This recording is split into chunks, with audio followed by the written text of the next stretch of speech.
ಅರಸೀಕೆರೆ ಹುಡುಗ ಸಿನಿಮಾ ಕನಸು ಹೊತ್ಕೊಂಡು ಕೆಂಪೇಗೌಡರು ಕಟ್ಟಿದ ನಾಡಿದ್ದು ಬೆಂಗಳೂರು ಬಂದರೆ ಇವತ್ತು ಕೆಂಪೇಗೌಡರು ಪಾತ್ರನೇ ಮಾಡ್ತಿದ್ದಾರೆ. ನನಗೆ ಕಲಾವಿದಾಗಿ ನಾನು ಯಾವಾಗಲೂ ಹೇಳ್ತೇನೆ, ಐತಿಹಾಸಿಕ ಸಿನಿಮಾ ಮಾಡೋದು ಒಂದು ದೊಡ್ಡ ಕನಸು ಅಂತ. ಇವಾಗ ಅದು ಕೆಂಪೇಗೌಡರ ಮೂಲಕ ಹೇಳ್ತಿರೋದು ತುಂಬ ಇಂಡಸ್ಟ್ರಿ ಹೀಗಿದ್ರು 4 ಸಿನಿಮಾ ಪ್ರೊಡ್ಯೂಸ್ ಮಾಡ್ತಾರೆ.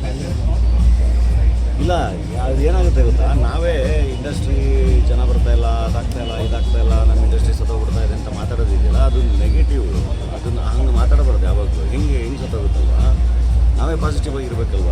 ಈಗ ನಾವು ಆಯಿತು ಸಿನಿಮಾಗೆ ಯಾರು ಬರ್ತಾ ಇಲ್ಲ ಅಂತ ಸಿನಿಮಾ ಮಾಡೋದು ನಿಲ್ಲಿಸ್ಬಿಟ್ರೆ ಹಿಂಗೆ ಆಬ್ವಿಯಸ್ಲಿ ಸತ್ತೋಗುತ್ತೆ. ಅದು ಕಂಟಿನ್ಯೂಸ್ ಆಗಿ ಎಫರ್ಟ್ ಆಗ್ತಿರ್ಬೇಕಲ್ಲ.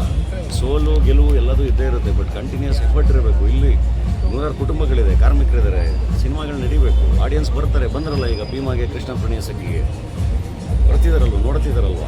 ಸೊ ಸಿನಿಮಾಗಳು ಮಾಡಬೇಕು. ಒಳ್ಳೆ ಸಿನಿಮಾಗಳು ಬಂದಾಗ ಅವ್ರು ಬರ್ತಾರೆ, ನೋಡ್ತಾರೆ, ಗೆಲ್ಲಿಸ್ತಾರೆ. ಕೆಲವೊಂದು ಸಿನಿಮಾಗಳು ಅವ್ರಿಗೆ ರೀಚ್ ಆಗೋಕ್ಕಾಗಿರಲ್ಲ, ಬೇರೆ ಬೇರೆ ಕಾರಣಗಳಿಗೆ ರೀಚ್ ಆಗೋಕ್ಕಾಗಿರಲ್ಲ. ಕೆಲವೊಂದು ಸಿನಿಮಾಗಳು ಚೆನ್ನಾಗಿರಲ್ಲ, ಅವ್ರು ಬಂದಿರಲ್ಲ. ಸೊ ನಾವು ಪ್ರೇಕ್ಷಕರನ್ನ ದೂರದಲ್ಲಿ ಅರ್ಥನೇ ಇಲ್ಲ. ಅಥವಾ ಹಂಗನ್ಬಿಟ್ಟು ನಾವು ಸಿನಿಮಾ ಎಲ್ಲ ಮಾಡೋದು ನಿಲ್ಲಿಸ್ಬಿಡ್ಬೇಕು ಅನ್ನೋದ್ರಲ್ಲೂ ಅರ್ಥನೇ ಇಲ್ಲ. ಕಂಟಿನ್ಯೂಸ್ ಆಗಿ ಕೆಲಸ ಮಾಡಬೇಕು.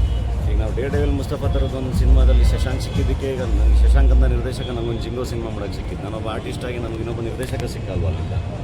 ಆ ಸಿನಿಮಾದಲ್ಲಿ ಇಡೀ ಟೀಮು ಜೊತೆ ಇದ್ದಿದ್ದಕ್ಕೆ. ಹಾಗೆ ಈಗ ಟಗರುಪಲ್ಯದಿಂದ ಒಬ್ಬರು ನಿರ್ದೇಶಕರು ಹಂಗೆ ಅವರೇ ಬಂದು ಮತ್ತಿಂದನೂ ಒಂದೊಂದು ಸಿನಿಮಾಗಳು ಮಾಡ್ತಾರಲ್ವ. ಸೊ ನಾನು ಕಲಾವಿದಾಗಿ ಇಲ್ಲಿ ಬದುಕಬೇಕು ಅಂದರೆ ಒಂದಿಷ್ಟು ಜನ ಹೊಸ ಕಲಾವಿದರು ಕ್ರಿಯೇಟ್ ಆಗಬೇಕು, ಹೊಸ ನಿರ್ದೇಶಕರು ಬರಬೇಕು, ಹೊಸ ಟೆಕ್ನಿಷಿಯನ್ಸ್ ಬರಬೇಕು, ಏನೋ ಒಂದು ಮಾಡೋ ಒಂದು ಒದ್ದಾಟ ಆಗಿದೆ. ಸಿನಿಮಾಗಳು ನಡೀತಾ ಇದೆ. ವಿದ್ಯಾಪತಿ ಶೂಟಿಂಗ್ ನಡೀತಾ ಇದೆ, ಜೆಸಿದ ಯೂನಿವರ್ಸಿಟಿ ಶೂಟಿಂಗ್ ನಡೀತಾ ಇದೆ. ಇನ್ನೊಂದು ಸಿನಿಮಾ ಇನ್ನೂ ಅಂದರೆ ಟೈಟ್ಲು ಅನೌನ್ಸ್ ಆಗಿಲ್ಲ, ಶೂಟಿಂಗ್ ನಡೀತಾ ಇದೆ. ಕಂಟಿನ್ಯೂಸ್ ಆಗಿ ಕೆಲಸ ಮಾಡಬೇಕು. It's okay.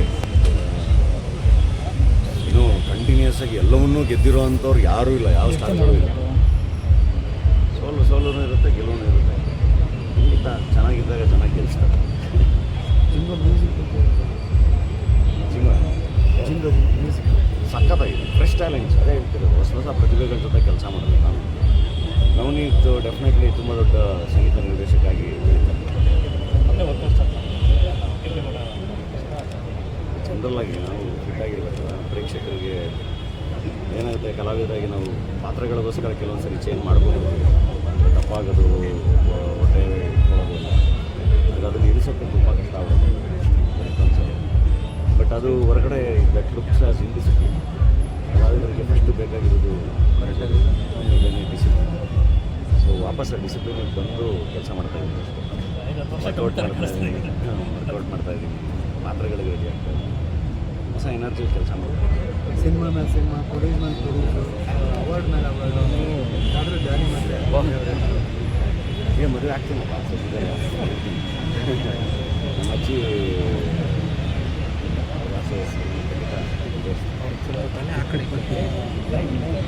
Happy birthday sir.